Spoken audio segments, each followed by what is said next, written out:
아름다운 찬양의 멜로디 감사를 드립니다. 저는 오늘 이 행복한 안식일에 또 2021년도를 마감하는 마지막 안식일에 뿐만 아니라 2021년 마지막 안식일이 또 크리스마스이기 때문에 별을 따라간 사람들이란 제목으로 여러분들과 함께 은혜를 나누기를 원합니다. 마태복음 2장 9절에 있는 말씀을 보면 박사들이 왕의 말을 듣고 갈새 동방에서 보던 그 별이 문득 앞서 인도하여 가다가 악이 있는 곳 위에 머물러 있는지라. 그들이 별을 보고 매우 크게 기뻐하고 기뻐하더라. 집에 들어가 아기와 그의 어머니 마리아와 함께 있는 것을 보고 엎드려 아기께 경배하고 보배 합을 열어 황금과 유황과 몰약을 예물로 드리니라. 그들은 꿈에 헤롯에게로 돌아가지 말라 지시하심을 받아 다른 길로 고국에 돌아가니라. 우리 안식학교 시간에도 다 같이 인사를 한번 나누었습니다만 우리 옆 사람들과 함께 메리 크리스마스 한번 하시겠습니까? 메리 크리스마스, 메리 크리스마스. 오늘 안식일이 크리스마스의 연지 모르겠지만 정말 기분이 좋습니다. 여러분, 메리라고 하는 이 말은 기쁘다, 또 즐겁다라는 의미입니다. 또 크리스마스, 크라이스트는 예수님이시죠? 마스는 예배라는 의미를 가지고 있습니다. 그러므로 오늘 이 안식일이 우리 모든 성도들에게 매우 즐겁고 기쁜 예배가 되었으면 좋겠습니다. 사실 12월 25일은 성경상으로 보았을 때 예수님께서 탄생하신 날이 아닙니다. 성경 누가복음 2장 8절에 있는 말씀을 보면 목자들이 밖에서 밤에 자기 양떼를 지키고 있었다라고 말하고 있기 때문인 것입니다. 통상적으로 유대 지방은 겨울에는 몹시 추워서 양을 칠 수가 없었습니다. 바깥에서 말입니다. 그래서 우리 교회 주석에 의하면 양을 칠 수 있는 4월에 그리고 양을 마지막으로 칠 수 있는 11월까지의 예수 그리스도께서 탄생하실 수 있는 달이었을 것이다. 아마도 가을쯤이었을 것이다 라고 얘기를 하면서 특정한 달을 언급하지는 않았습니다. 그리스도 탄생 이후에 4세기까지는 12월 25일을 크리스마스로 지킨 적이 없습니다. 로마 교회가 AD 370년, 354년경에 성탄절을 가지게 된 것으로 보이고요. 조금 뒤인 379년부터 그리스 동방교회가 12월 25일이 동지의 축일이었기 때문에 태양 숭배와 연관되어져서 크리스마스를 지키게 된 것으로 보여집니다. 그래서 제7일 안식일 예수 재림교회는 12월 25일이 예수님의 탄생일이 아니기 때문에 탄생을 기념하거나 또 탄생에 관련하여 아주 많은 행사들을 행하지 않는 이유가 여기 있으며 우리는 조용하게 그리스도 예수께서 성육신하신 이 놀라운 은혜를 함께 묵상하고 예배 드리는 것입니다. 그런데 여러분, 그러함에도 불구하고 재림교회의 선구자적인 역할을 담당했던 엘렌 화이트는 말입니다, 크리스마스를 허무하게 또 묵살되어서는 안 되는 날이라고 했습니다. 크리스마스 날에 사랑하는 자녀들과 매우 의미 있는 시간을 가지라고 권면했을 뿐만 아니라 청년들은 크리스마스 날에 하나님을 생각하고 그리스도의 성육신을 생각하되 사치와 향락 속에서 지켜져서는 안 될 것이라고 얘기를 했습니다. 만일 크리스마스 날에 각 교회가 예배하는 집을 위하여 크고 작은 헌물들을 걸어 놓은 크리스마스 트리를 세워 놓는다면 하나님께서는 매우 기뻐하실 것이다 라고 권면하면서 크리스마스 날을 우리 모든 재림 성도들에게 즐겁고 행복하고 그리스도의 성육신을 생각하는 날이 되라고 권면했습니다. 자, 성도 여러분, 그런 의미에서 우리 다 같이 크리스마스 캐롤 한번 불러볼까요? 우리가 크리스마스 캐롤을 여러 곡이 있지만 찬미가에 수록되어 있지 않는 이 노엘이라고 하는 크리스마스 노래를 한번 불러보기를 원합니다. 노엘은 프랑스 말입니다. 프랑스 말로서 기쁨의 외침이란 뜻을 가지고 있는데 예수께서 이 땅에 다시 오신 그 성탄을 모든 성도들과 함께 나누기를 원하는 의미에서 우리 노엘, 우리 찬양을 하도록 하겠습니다.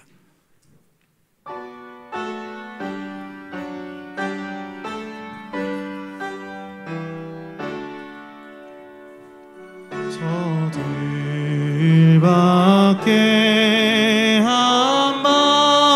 한밤중에 양틈에 자던 목자들 천사들이 전하여 준 주나신 소식 들었네. 노엘 노엘 노엘 노엘 이스라엘 왕이 나셨네.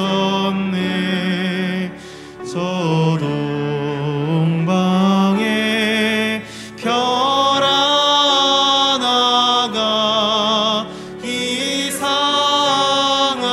빛을 비추어 이 땅 위에 큰 영광이 나타날진저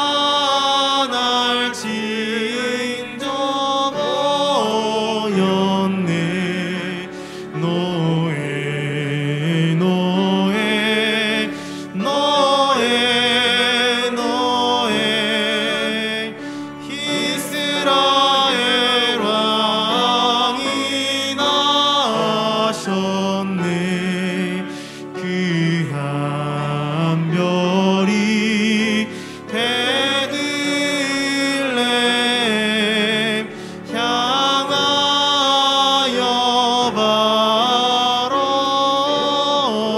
바라보더니 아기 예수 누신 집 그 위에 오자 멈췄네. 노엘 노엘 노엘 노엘 이스라엘 왕이 나셨네. 동방박사 세 사람이 새 아기 보고 절하고 그 보배 앞 다 열어서 세 가지의 물들였네. 노엘 노엘 노엘 네오엘 이스라엘 왕이 나셨네. 노엘 노엘 노엘 노엘 노엘 이스라엘 왕이 나셨네.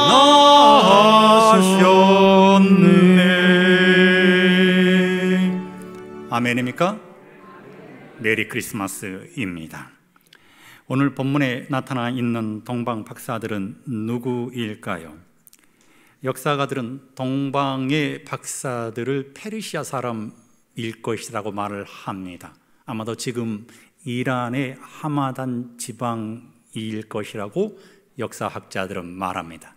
동네 여러분, 동방 박사들은 어떤 사람들이었을까요? 동방 박사들은 첫 번째로는 철학자들이었습니다. 동방에서 온 박사들은 철학자들이었다. 명문가 출생이었다. 재물과 지식이 있는 사람들이었다. 뿐만 아니라 이 동방 박사들은 천연계 가운데 나타나는 하나님의 섭리의 표적을 연구하고 그들의 청량함과 지혜로운 존경을 받던 정직한 사람들도 있었다. 예수를 찾아온 박사들은 바로 이런 성격의 사람들이었다라고 시대소망 59쪽은 기록하고 있습니다. 두 번째로 동방 박사들은 천문학자들이었습니다. 별의 인도를 받는 사람들, 또 별을 따라간 사람들이었습니다. 그들은 제사장들과 철학자들의 의견을 들어보고 고대 두루마리 기록들을 살펴보았다. 성경을 연구한 사람들이었던 것 같지 않습니까? 발람의 예언은 이렇게 선포하고 있었다. 민수기 24장 17절에 있는 말씀에 보면 한 별이 야곱에게서 나오며 한 홀이 이스라엘에게서 나올 것이다 라고 예언을 했는데, 여기 한 별과 한 홀은 왕을 의미하는 것입니다. 이 이상한 별이 약속된 분을 예고하기 위하여 보냄을 받은 것이 아닐까. 박사들은 하늘에서 주신 진리의 빛을 환영하였으므로 이젠 그 빛이 더욱 광명한 빗줄기로 그들을 비추었다. 그들은 꿈을 통하여 새로 탄생하신 왕을 찾으러 가라는 지시를 받았다라고 시대의 소망 60쪽에 기록되어 있는 말씀으로 보아서 그들은 별을 연구하는 천문학자들이었고 그 별을 연구하되 성경을 기초로 하여 연구하는 사람들이었을 것이라고 기록하고 있는 것입니다. 그런데 여러분, 천문학자인 동방 박사들은 그들이 연구한 대로 메시아를 만나기 위하여 짐을 꾸려서 출발하게 됩니다. 별을 따라 가기 시작한 것입니다. 마태복음 2장 2절에 있는 말씀을 보면 유대인의 왕으로 나신 이가 어디 계시뇨? 우리가 동방에서 무엇을 보고? 그의 별을 보고 그에게 경배하러 왔노라 라고 기록합니다. 말씀을 연구하는 그들은 메시아에 대한 확실한 소망을 가지고 있었던 것입니다. 그래서 그들은 한 별을 보고 따라갔습니다. 피어슨이라고 하는 목사님께서 구약의 메시아에 관한 예언은 300가지 이상 발견된다. 그것이 참일 가능성이 84분의 1이다. 그 다음에는 100분의 1이다 라고 기록했습니다.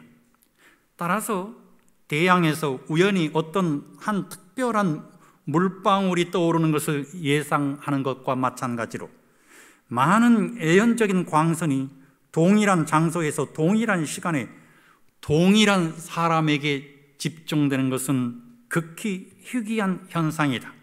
하나님은 특별히 그의 아들에 대한 예언들이 절대적으로 사실이고 틀림없이 확실하다는 도장을 찍어서 우리가 믿는 자가 누구인가를 알 수 있도록 하였다라고 기록했습니다.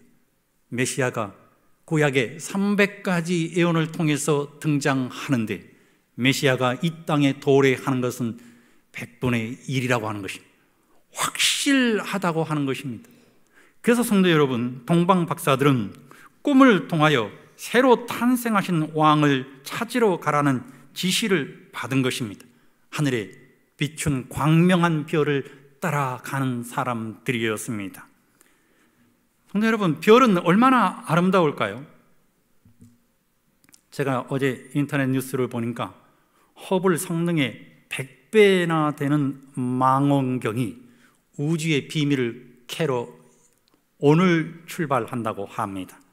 이것을 위해서 나사는 14년을 미뤄온 이 제임스 웹이라고 하는 이 망원경을 실은 우주선을 우주로 내보내는데요, 얼마나 큰가 하면 축구장 3배 넓이라고 합니다. 대단하지 않습니까? 여러분, 허블 망원경이 우주를 촬영하면 얼마나 아름다운 모습일까요? 자, 이게 뭔가 하면 은하수입니다. 은하수. 아름답습니까?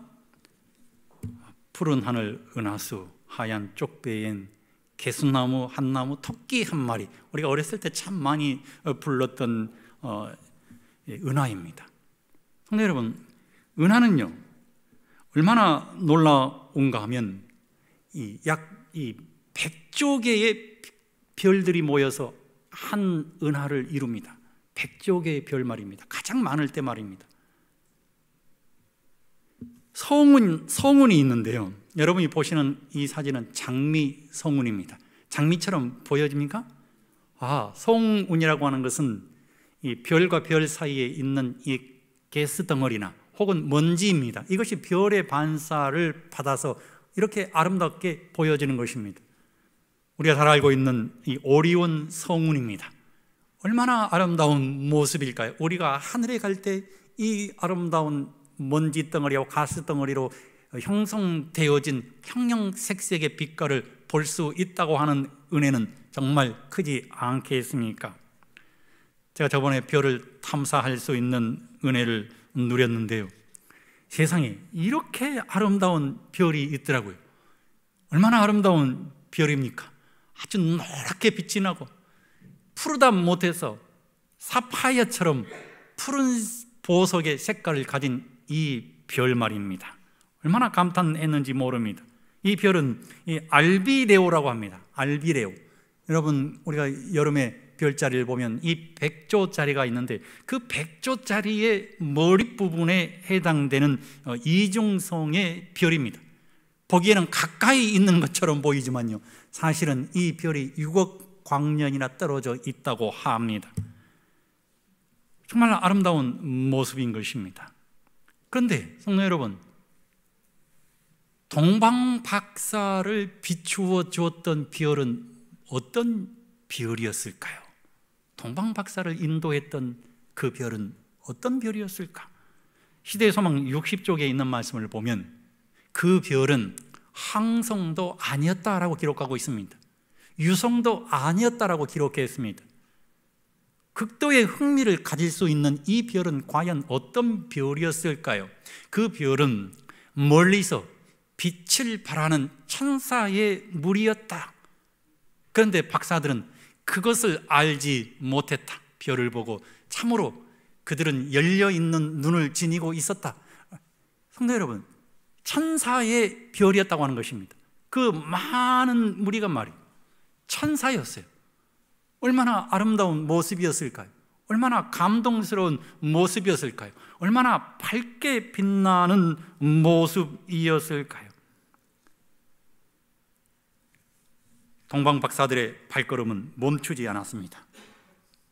그들은 별을 보고 가야 했습니다. 사막지대에는 많은 위험이 도사리고 있었습니다.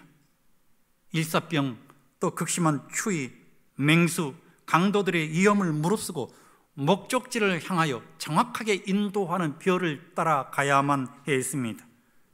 그러므로 그들은 밤에만 여행했기 때문에 거의 뜬 눈으로, 성도 여러분, 별을 따라가지 않았겠습니까? 하루 이틀이 아니라 적어도 40일 이상 그들은 쉬지 않고 목적지에 도달할 때까지 별을 놓치지 않았던 것입니다. 쉬기 위해서 그들은 멈출 때마다 그들이 가지고 있는 말씀을 펴서 이 별이 의미하는 바가 무엇인가를 끊임없이 연구했습니다. 그들은 이 별은 메시아를 인도하는 확실한 별이라는 사실을 다시 한번 그들의 가슴 속에 새기게 되었을 것입니다. 그들은 외적 표적으로서 그들 앞에 별을 가지고 있었을 뿐만 아니라 그들의 마음을 감동시키며 그들을 소망으로 고무시키는 성령의 내적인 증거도 가지고 있었던 것입니다. 아기 예수를 처음으로 경배한 사람들은 동방의 박사들이었습니다. 제사장이 아니었습니다. 바리새인들이 아니었습니다. 서기관이 아니었습니다. 유대인들이 아니었다고 하는 것입니다. 랍비들도 아니었어요. 예수님 때문에 먹고 살았던 그들이 아니라 그들은 메시아가 이 땅에 오신 것조차도 모르고 있었습니다. 한 이방의 동방 박사들이 메시아를 만나기 위해서 별을 따라 온 것입니다. 성도 여러분, 우리는 의의 태양 되신 그리스도 예수를 따라가는 하나님의 백성들 아니겠습니까? 어떤 한 화가가 말입니다. 밤바다를 소재로 한 그림을 그렸습니다. 작은 배를 탄 한 사람이 호수를 가로질러서 노를 젓고 있었고 바람이 세차게 몰아치고 있었습니다. 파도가 점점 강해졌습니다. 난폭해졌습니다. 노한 듯이 부서지는 고함 소리가 들렸습니다. 단 한 개의 별 외에는 밤하늘에는 그 어떤 별도 또 있지 않았습니다. 그런데 성도 여러분, 그 그림의 밑에는 이런 글이 적혀 있었습니다. 내가 저 별을 잃어버리면 나를 잃어버린다. 내가 저 별을 잃어버리면 나를 잃어버린 것입니다. 성경은 예수님을 가리켜서 의의 태양이라고 기록하고 있습니다. 우리가 의의 태양 되신 그리스도 예수를 잃어버리면 곧 나를 잃어버린다는 사실을 우리는 기억해야 합니다. 그리고 의의 태양 되신 예수 그리스도를 따라가다 보면 우리는 하늘에 있게 될 것이라는 이 놀라운 사실을 우리 모든 성도들이 소망으로 안고 살아가게 되시기를 주님의 이름으로 간절히 축원드립니다. 동방 박사들은 성도 여러분, 기뻐하고 기뻐하는 사람들이었습니다. 고난이 있었지만, 고통 중에 있었지만, 환경의 지배를 받고 있었지만 그들은 기뻐하는 사람들이었어요. 마태복음 2장 9절에 있는 말씀을 보면 박사들이 왕의 말을 듣고 갈새 동방에서 보던 그 별이 문득 앞서 인도하여 가다가 악이 있는 곳 위에 머물러 섰는지라. 마태복음 2장 10절에 있는 말씀 우리 다 같이 한번 봉독해 볼까요? 시작. 저희가 별을 보고 가장 크게 기뻐하고 기뻐하더라. 마태복음 2장 11절은 집에 들어가 아기와 그 모친 마리아와 함께 있는 것을 보고 엎드려 아기께 경배하고 라고 기록하고 있는 것입니다. 별이 멈추어 선 것을 보고 동방 박사들이 얼마나 기뻤는지 성경은 기뻐하고 기뻐하더라. 그들의 목적을 이루게 된 것입니다. 의의 태양 되신 그리스도 예수께서 이 땅에 재림하시는 그날 아침 환경의 지배를 받아오던 우리가, 고난의 삶을 살아가던 우리가 세상에서 재림 성도로 살아가는 것이 얼마나 어려운 일인가를 너무나 잘 알고 있는 우리가 메시아이신 그리스도 예수를 바라보게 될 때 우리는 얼마나 기쁠까요? 동방 박사들처럼 기뻐하고 기뻐하지 않을까요?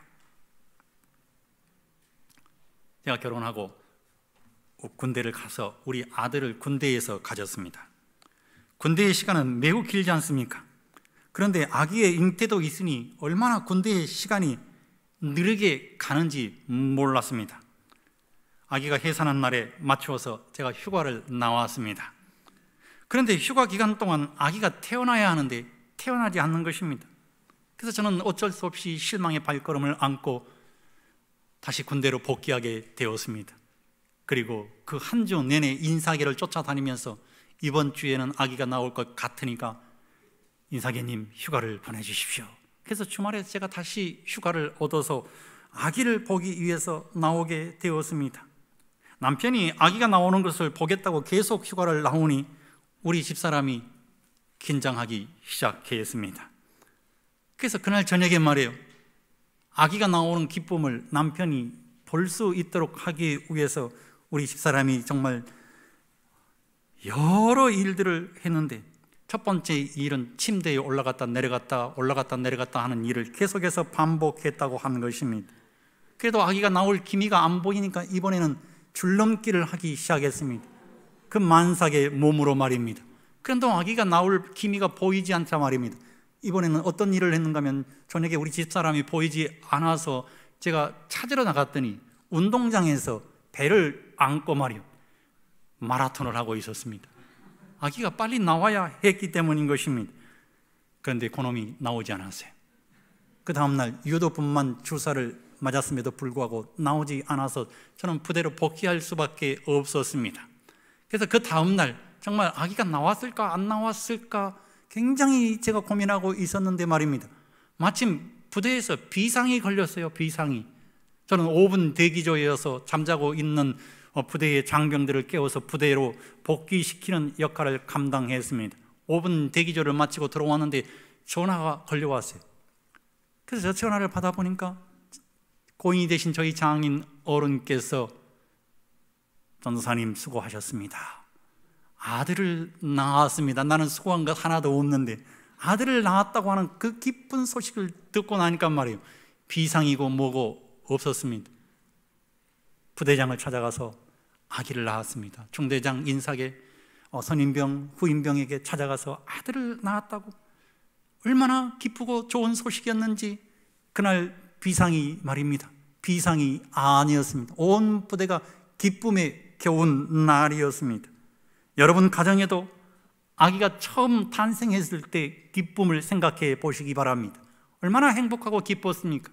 그런데 이 세상의 아기가 아니라 구주이신 예수 그리스도께서 탄생하신 것입니다. 4000년 동안 여자의 후손으로 오시겠다고 하신 그 경건의 비밀이 풀려버린 것입니다. 하나님이신 그분이 아기가 되어서 우리 가운데 장막을 치셨습니다. 메시아입니다. 온 인류의 구주가 탄생하신 것입니다. 성경은 동방의 박사들이 너무 행복해서 기뻐하고 기뻐하다라고 기록했습니다. 우리는 메시아의 탄생 소식을 아는 기쁨의 백성입니다. 그런데 우리는 메시아가 다시 재림하실 것이라고 하는 놀라운 기별을 가진 백성들입니다. 세상이 주는 여러 환경 때문에 우리는 주눅 들어서는 안 되는 것입니다. 메시아의 도래를 알고 있는 백성인 것입니다. 우리는 이 세상 백성이 아니라 하늘 백성이므로 어깨를 펴고 당당하게 기쁘고 기쁜 신앙의 삶을, 행복한 신앙의 삶을, 세상의 지배를 받지 않는 하늘 백성의 삶을 살아내게 되시기를 주님의 이름으로 간절히 축원드립니다. 성경은 말입니다, 집에 들어가 아기와 그 모친 마리아와 함께 있는 것을 보고라고 기록했습니다.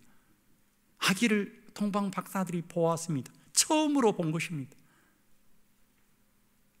시므온이 그토록 기다리고 기다렸던 아기 예수를 보고 나는 이제는 죽어도 여한이 없다라고 했습니다.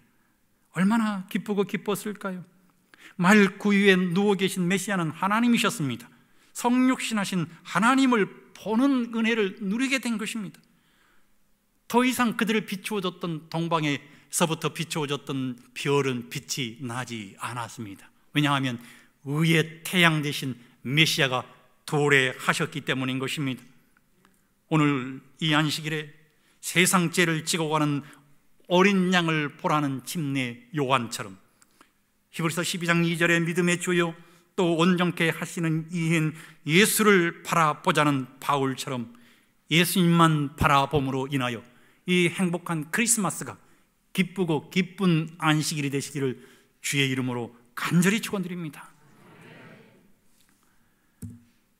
성경을 보면 동방의 박사들이 보배함을 열어서 황금과 유황과 몰약을 예물로 드렸다라고 기록하고 있습니다.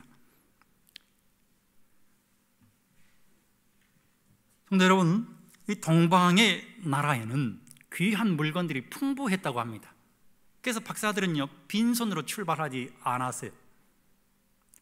왕이나 혹은 높은 지위가 있는 사람들에게 예물을 증정하는 것이 당시의 풍습이었는데, 동방의 이 세 박사들은 말입니다, 자신들이 그 나라에서 구할 수 있는 가장 고귀한 예물을 구해서 말입니다, 출발을 했다고 하는 것입니다.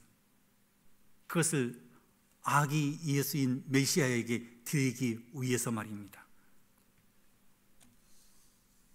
이 동방의 세 박사들이 어떤 예물을 가지고 갔을까요? 첫 번째로는 이 황금입니다. 멜키오르라고 하는 이 사람은 말이에요, 노인이었다고 합니다. 이 사람이 무엇을 준비를 했는가 하면 황금을 준비한 것입니다. 고대 사람들은 왕을 아련할 때 황금을 준비했다고 합니다. 황금은 동서를 막론하고 부를 상징하는 왕께 드리는 예물이었습니다. 성경은 예수님을 가리켜서 보배로운 산돌이시며 밭의 감추인 보화이시며 질그릇 속에 담겨진 보배이시라고 말하고 있습니다. 동방의 박사들이 만왕의 왕이시고 만주의 주이신 예수님께 황금을 드린 것은 당연한 일이었습니다. 오늘 왕이신 예수님에게 사랑으로 역사하는 믿음을 우리도 간직해야 할 것입니다. 두 번째 예물은 요한이었습니다. 카스퍼라고 하는 이 청년이 드린 예물이었다고 합니다. 전설입니다. 전승입니다. 요한은 아라비아 지방 감목에서 채취하는 것입니다. 그런데 엄청나게 좋은 향기를 가진 성진입니다. 특별히 성전 제사나 헌물로 흔히 사용되어졌는데, 요한은 제단 위에 태우는 최상급의 향품이었습니다. 이것은 곧 우리의 희생제물 대신 그리스도의 아가페적인 사랑을 의미합니다. 희생제물이신 예수님을 온 마음을 다해서 경배했다고 한 것입니다. 예수님은 사랑이십니다. 그 사랑의 향기는 썩고 냄새나는 모든 죄악과 악독의 악취를 제거하고 백성을 살리는 생명의 향기인 것입니다. 우리가 그리스도의 향기를 간직해야 할 이유인 것입니다. 마지막으로 전설에 의하면 이 검은 얼굴을 가지고 있었던 중년의 발사살이 말입니다, 몰약을 예물로 드렸습니다. 몰약은 무엇을 의미할까요? 몰약은 아라비아 지방에서 자라는 나무에서 추출되는 아주 고급진 향기를 지닌 액체인데, 특별히 방부제 역할을 했습니다. 마취제 역할을 한 것입니다. 그렇다면 예수님에게 빗대어 본다면 부활의 첫 열매가 되실 예수 그리스도를 상징하는 것입니다. 고난과 희생의 생애를 의미하는 것입니다. 잠자는 자들의 첫 열매 되신 어린 양이신 예수님의 고난과 십자가의 사랑을 간직해야 할 이유가 여기에 있는 것입니다. 그런데 여러분, 이 예물이 예수님에게 있어서 어떻게 쓰였을까요? 동방 박사들이 가지고 왔던 그 예물이 말입니다, 예수님의 생애에 어떻게 쓰였는지 시대의 소망 65쪽에서는 이렇게 기록했습니다. 이스라엘 백성을 위하여 하늘로부터 만나를 내리시고 기근의 때에 엘리야를 먹이신 분께서 마리아와 아기 예수를 위하여 이방 나라의 피난처를 준비하셨다. 주께서는 이방 나라의 박사들이 가져온 예물을 통하여 애굽으로 가는 여행과 타향에서 우고하는 데 필요한 재정을 마련해 주셨다라고 기록했습니다. 동방의 세 박사가 가져온 이 예물이 예수님이 피난 가실 때 여행 경비로 쓰였을 뿐만 아니라 12년 동안 애굽 생활을 하는데 든든한 밑받침이 되었다고 한 것입니다. 성도 여러분, 우리는 기억해야 합니다. 우리가 하나님 앞에 드려진 헌물이, 하나님 앞에 드려진 예물이 함부로 쓰여지지 아니하고 그리스도의 사업을 위해서, 그리스도의 영광을 위해서 쓰여진다는 사실을 우리는 기억해야 하는 것입니다. 그런데 말입니다, 전승에 의하면 3명이 아니라 4명이었다고 합니다. 목사님이신 이 헬리반 다이코라고 하신 이분이 네 번째 동방 박사라고 하는 책을 전승에 의해서 썼습니다. 이 3명의 동방 박사들이 메시아를 만나러 길을 떠났습니다. 그리고 어느 한 약속된 장소에 다 이르게 되었을 때 네 번째 동방 박사였던 이 알타반이라고 하는 이 사람이 말입니다, 너무 늦어가지고 그를 기다릴 수 없어서 3명은 먼저 길을 떠나버렸다고 합니다. 그런데 이 네 번째 동방 박사였던 알타반이 왜, 성도 여러분, 늦었는지 주막에서 한 쓰러져 있는 사람을 발견하게 되는데 그 사람을 치료하고 그 사람을 잘 보살펴 주도록 주막에 데려다 주고 난 다음에 와서 보니까 떠나고 없었다고 한 것입니다. 이 사람은 루비와 청옥과 진주를 예수님께 드리기 위해서 준비를 했는데 이 피 흘리는 사람을 위해서 루비를 주면서 잘 보살펴 달라고 주막집 사람에게 이야기를 했다고 하는 것입니다. 그리고 서둘러 약속된 지점에 갔지만 3명의 친구들은 벌써 떠나고 없었어요. 하는 수 없이 알타바는 홀로 낙타를 타고 별을 바라보며 베들레헴에 갔지만 3명의 박사들은 말입니다, 예수께 경배한 후 돌아갔고 아기 예수는 애굽으로 비임이 피난을 가버리고 없었습니다. 허탈해하고 있는 이 알타반에게 말입니다, 갑자기 말발굽 소리가 들리고 비명소리가 들리고 갓난 아기의 울음소리가 들려서 거기에 갔더니 말입니다, 헤롯의 군인들이 2살 이하 된 갓난 아기들을 다 죽이라는 명령에 의해서 그 여인의 자식도 죽여야만 했습니다. 그때 그가 가지고 있었던 2번째 보물인 청옥을 그 대장에게 주어주면서 이 아이를 살려달라고 말했습니다. 애굽으로 예수님을 찾아 나섰습니다. 돈이 다 바닥이 났습니다. 배고픔과 절망으로 고통을 받았지만 그가 마지막으로 지니고 있었던 이 진주만큼은 예수님께 드려야 된다고 생각하고 그 진주를 사용하지 않았습니다. 예수님을 애굽에서 찾지 못했습니다. 그렇게 33년이라고 하는 세월이 흘러버리고 말았습니다. 그런데 말입니다, 그가 고쳐줬던 한 소년이 메시아를 만났다고 얘기합니다. 그래서 메시아가 십자가에 달렸다고 하는 소식을 듣게 됩니다. 깜짝 놀라서 골고다 언덕으로 뛰어갔습니다. 그가 뛰어가다가 말입니다, 이번에는 누구를 만나게 되었는가 하면 매를 맞으며 비명을 지르는 한 노예 소녀를 보게 된 것입니다. 눈물 가득한 소녀의 눈과 눈이 마주친 알타바는 자신도 모르게 자기가 갖고 있던 이 진주를 말입니다, 노예 상인에게 주고는 그 소녀를 구해 주었습니다. 알타바는 이제 아무런 예물도 없었습니다. 왕을 무슨 면목으로 보나 걱정을 한 순간 성도 여러분, 지진이 났습니다. 그리고 나이 70이 되어서 알타반이 이제 죽게 되었을 때 말입니다, 부활하신 예수님께서 이렇게 얘기했다고 합니다. 하나님 죄송합니다. 메시아를 만나 경배하러 평생을 찾아다녔지만 그분을 뵙지 못하고 이제 죽게 되었습니다. 정말 죄송합니다. 마지막 숨을 몰아쉬고 있을 때 말입니다, 부활하신 예수님께서 음성을 들려주셨어요. 알타반, 너는 정말 훌륭한 나의 아들이다. 난 이미 너의 경배를 3번씩이나 기쁘게 받았다. 내가 만난 불쌍한 사람들이 곧 나였느니라. 그러면서 알타반은 행복한 미소를 지으면서 숨을 거두는 장면을 우리는 보게 되는 것입니다. 마태복음 25장 40절, 진실로 너희에게 이르노니 너희가 여기 내 형제 중에 지극히 작은 자 하나에게 한 것이 곧 내게 한 것이니라. 메리 크리스마스 아닙니까? 남루한 옷을 입은 버쩍 마른 한 여인이 커피 한 잔의 값을 치르기 위해서 말입니다, 지갑에서 동전을 꺼내고 있었습니다. 그때 계산대에 있던 직원이 이렇게 얘기합니다. 저기 있잖아요, 저쪽에 있는 빵도 하나 가져가세요. 순간 이 당황해하는 이 여인을 보고 그 가게의 직원이 이렇게 얘기를 합니다. 걱정하지 마세요. 오늘 제 생일이에요. 제가 드리는 생일 선물입니다.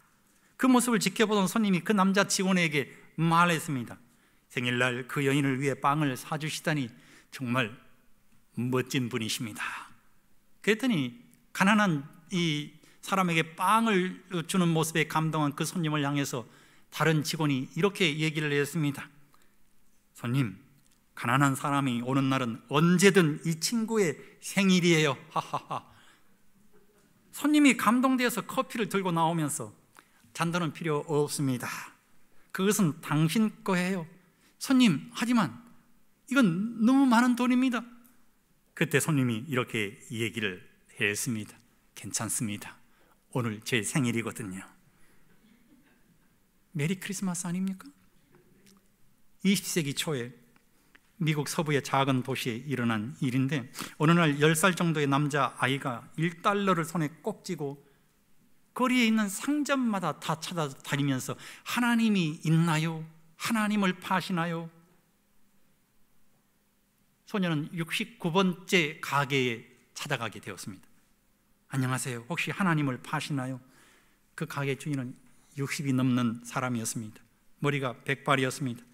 미소를 지으면서 아이에게 물으세요. 얘야, 하나님은 사서 무엇을 하려고 하니?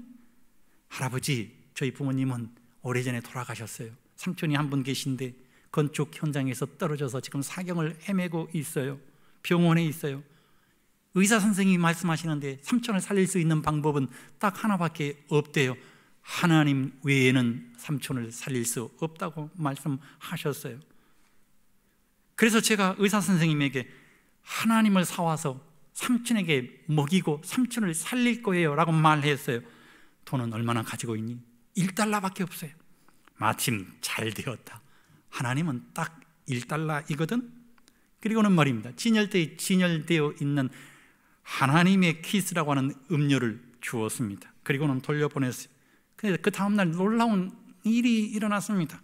세계 최고의 의료진들이 전용기를 타고 그 작은 동네에 있는 병원에 도착해서 그 삼촌을 위해서 모든 치료를 아끼지 않고 여러 날 동안 치료하게 되어서 그 삼촌이 드디어 낫게 되었습니다.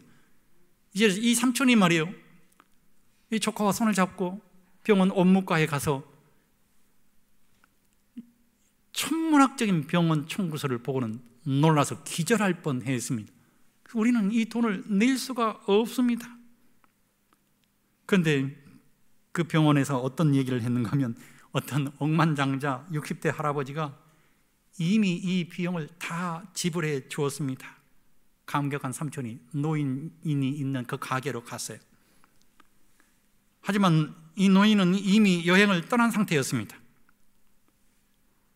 가게 점원은 이들에게 이번 도움을 마음에 크게 담아두지 말라는 말과 함께 노인이 써준 편지를 전해주었어요.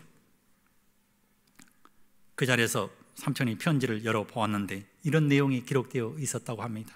젊은이, 내게 고마워할 필요 없네. 사실 모든 비용은 자네의 조카가 다 낸 것이니 말일세. 자네에게 이런 기특한 조카가 있다는 것이 정말로 행운이라는 걸 말해주고 싶네. 자네를 위해서 $1를 쥐고 온 거리를 누비며 하나님을 찾아다녔으니 말이야. 그리고 하나님께 감사하게 자네를 살린 건 그분이니 말일세. 메리 크리스마스. 저는 오늘 말씀을 마치면서 지극히 작은 자에게 한 것이 하나님에게 한 것이니라고 하는 이 놀라운 약속의 말씀을 쫓아서 우리 모든 성도들이 그리스도의 향기를 드러내시기를 소망합니다. 박사들은 구주를 환영하는 일에 있어서 첫째 가는 사람들 중에 끼었다. 그들의 예물은 예수의 발 아래 받쳐진 최초의 예물이었다. 그 예물을 통하여 그들은 얼마나 귀한 봉사의 특권을 가졌던가. 하나님께서는 사랑하는 마음으로 드리는 예물을 당신을 위한 사업에 가장 효과적으로 사용되게 하심으로 그 예물에 영해 주시기를 기뻐하신다. 만일 우리가 예수께 우리의 마음을 바쳤다면 또한 우리의 예물도 그에게 가져갈 것이다. 비어를 따라간 동방 박사의 신앙을 따라서 우리도 의의 태양 되신 그리스도 예수를 따라가다가 영원한 하늘 본향에 있게 되시기를 주의 이름으로 간절히 축원드립니다. 메리 크리스마스.